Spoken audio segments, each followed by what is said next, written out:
এয়ারপোর্টের হামলার পরে আজ সন্ধ্যাবেলা আওয়ামী সন্ত্রাসীরা আবার আমার হোটেল লবিতে এসেছিল হামলা করার উদ্দেশ্যে এবং সে সময় যুক্তরাষ্ট্রে অবস্থানরত এনসিপির সদস্যরা এবং আমার শুভাকাঙ্ক্ষীরা তারা তাদেরকে প্রতিহত করেন এবং পুলিশের সঙ্গে যোগাযোগ করেন। পরবর্তীতে পুলিশ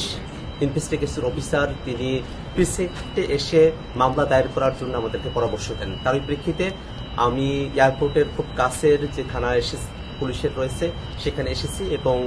যারা সেই দিন আমাদের উপরে হামলা করেছিল এবং হত্যার চেষ্টা করেছিল,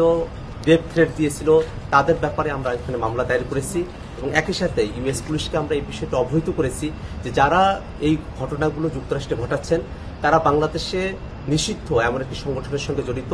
যারা গত বছর বাংলাদেশে গণহত্যা চালিয়েছেন, মানবতা বিরোধী অপরাধ চালিয়েছেন এবং ইউএনের যে রিপোর্ট সে ব্যাপারে আমরা তাদেরকে অবহিত করেছি। আমরা মনে করি যে আওয়ামী সন্ত্রাসীরা তারা দেশে হোক দেশের বাইরে যেখানেই হোক আমরা তাদের ব্যাপারে আইনগতভাবে যে প্রতিকারের ব্যবস্থা সেটা আমরা গ্রহণ করব এবং আমরা এই কথা বিশ্বাস করি যে আওয়ামী সন্ত্রাসীরা তারা যত ধরনের অপরাধ করেছেন সেই অপরাধগুলোকে আইনগতভাবেই নিষ্পত্তি করা সম্ভব এবং আওয়ামী লীগ তার সন্ত্রাস নিয়ে বাংলাদেশে আর ফিরে আসার সুযোগ পাবে না।